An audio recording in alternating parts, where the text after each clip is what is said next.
everybody. I'm gonna do a little screen sharing here so you don't get to see my face. You're welcome. But I swear, what did that lawyer say this week? I'm not a cat. I am here live. I am not a cat. Um, so I'm going to talk about the progress we made when we weren't making progress. So I feel, that we've heard some stories of some folks that seem like their project is really well put together, and I love that, and I'm a little jealous. But I've come to terms over the past year with some ways in which our project is not what I thought it would be, but is maybe something greater. So that's what I'd like to talk about. Um, I'm going to shortchange my friends here because I do know that we are running a little short on time. So I will just introduce you to Barbara Brown Wilson there on the left and Siri Russell on the right. This is a video that they produced and put up on the website of the University of Virginia Equity Center, talking about the Equity Atlas project and basically explaining to you what our hopes and goals for the project were. And they are two of our partners with this. Siri represents the Albemarle County Office of Inclusion and Equity. And so she's one of our best friends with this. So what were we trying to do? Well, we were trying to make something mappy that would give a lot of information about equity in our region. And we wanted to gather information from community partners, organizations, and help make it more accessible and more actionable within our community. And here's what we came up with sort of in the first year of our grant. We were iterating, we were experimenting, we were coding. We had great goals for 2020. 2020 was going to be where everything happened. This is what happened in 2020 to us as well as everybody else, I think. And so personally, I really struggled with this. I struggled with sort of feeling like I had lost our connection to some of our partners. One of our great partners was the Thomas Jefferson Health District. You can imagine they got a little busy, and we haven't heard from them in some time. So things just sort of turned sideways. And personally, of course, 2020 was also just really hard. It was hard to be doing this kind of work and watching the world around us. So at the end of 2020, this is what it looked like, right? Pretty much the exact same. So if I had to give us a grade on that and that alone, I probably would have done like a D plus. It was not what we had hoped, right? We wanted to build a lot more, and we wanted to do that in consultation with our partners. But I was encouraged to sort of look around and see, okay, so while we weren't working on this, what was going on?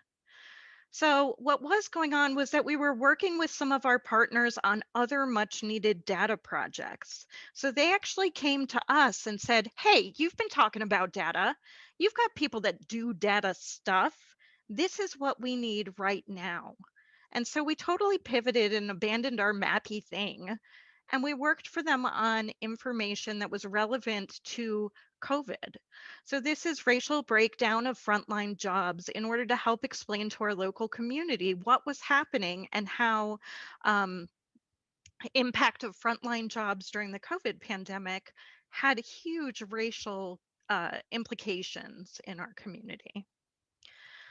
We also were approached to collaborate with some of our partners on other data projects. So this is Charlottesville Police. This is stop and frisk data for Charlottesville, basically. One of our collaborators, a local journalist, Jordy Yeager, is doing some amazing mappy work with us, but also wrote this story about living in Charlottesville as a person of color and what that means in a lot of different aspects. And to back that story up, we really worked with him to visualize some important data and to build stories around it. And that is one of the important things that was a goal for us with the Equity Atlas, was not just to make a map of data, but to make a map of data that tells stories and is part of stories, so that we're not weaponizing data, we are actually, contextualizing it. Other things that happened while nothing was happening. Um, we continued to work with the university, different classes, different instructors to say, if you are producing work about our local community in your class, for goodness sake, give it back to our local community. And so this is just a screenshot from our institutional repository where we've started to get much more sort of general student work that has to do with our local community. This is a spatial audit of the Charlottesville parks. It was done, basically they were looking at how accessible are these to folks in wheelchairs or other sorts of physical challenges. And you can see that since it was deposited, it's been downloaded 276 times.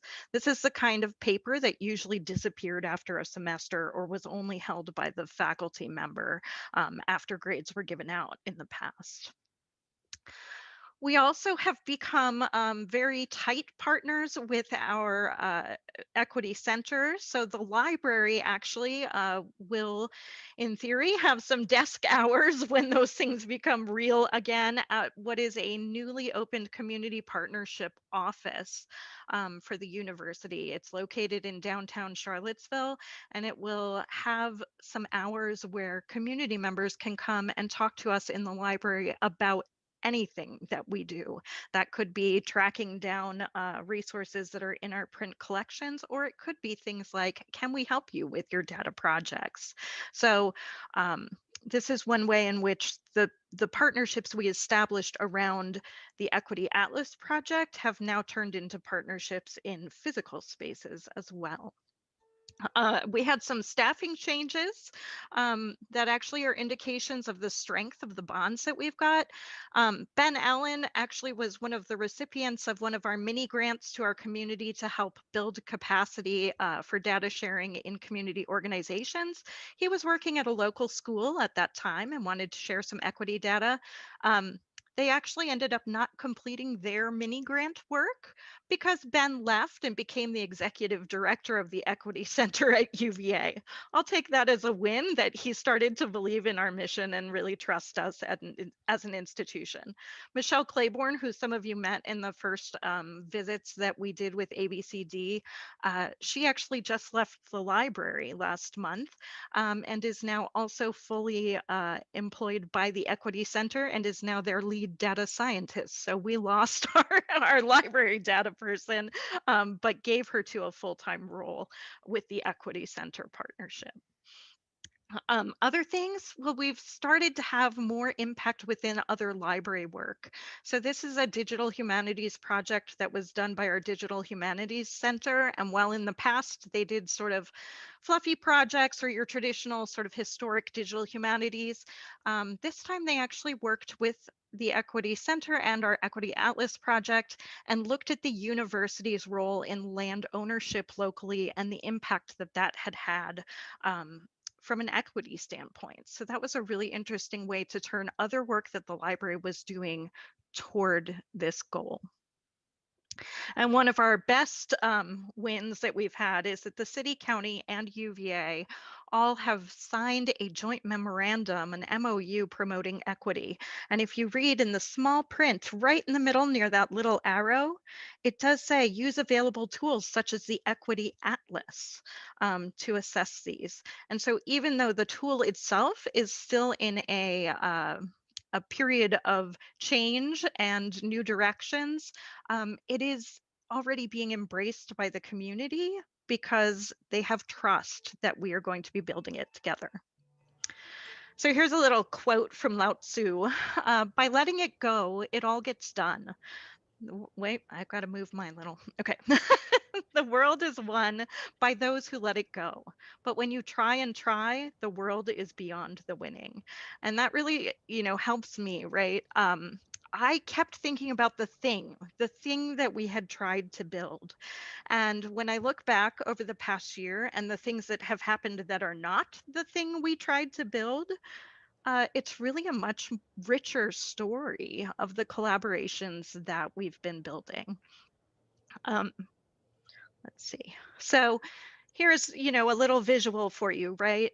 I think what we've done successfully is actually place the Equity Atlas into the hands of our community members, right? We have a good shared ownership of it, and that means that it hasn't moved as fast as maybe I had envisioned when I wrote this grant with my partners, but it means that it's building alongside other things that are just as, if not more important. So I add those things in here. And then I looked at this image again and I was like, no, it's still not right. Because the important thing isn't the things that have been built or that we hope to keep building. It's actually this. I think this is the most important thing that we've built, which is all of the hands together who are now working together to support each other and to support this ongoing effort. And those partnerships are going to continue to manifest themselves in different ways and toward different goals, but they are established, and that's been shown throughout the pandemic. It's been shown throughout a lot of the stress that we've all gone through in the past 2 years. And I have total faith that these partnerships will exist past this grant, which I think is the thing that I'm maybe most proud of here. So that's it. That's me. I will show you my face briefly.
Hard for me to want to tell this story because I kept wanting to tell a story about the thing that we said we wanted to build. And I kept feeling like, well, it's not really in a place where I feel like that's our story. And I don't want to tell a story because we're trying to co create it. And I don't want to, sort of own that story when we're still trying to make sure that everyone feels like it will be their story. And it really, it's talking to Damon that like he's so good about being like, no, but what you just said there, exactly what you were saying about what distracted you this week, right? The work you were doing that you felt like you left you with no time to make your story for storytelling, right? He's amazing at reminding you that that is the work. And that is really the story of community change. And it's, when you're in academia or some of these big bureaucracies, I think it's so easy to get caught with that goal oriented, right? Like you have to do your annual review and you're like, how much progress did I make toward the thing that I said I was going to do? Um, and this is just a different way of being, I think. And it's been amazing to have the guidance of ABCD along the way. Thank you.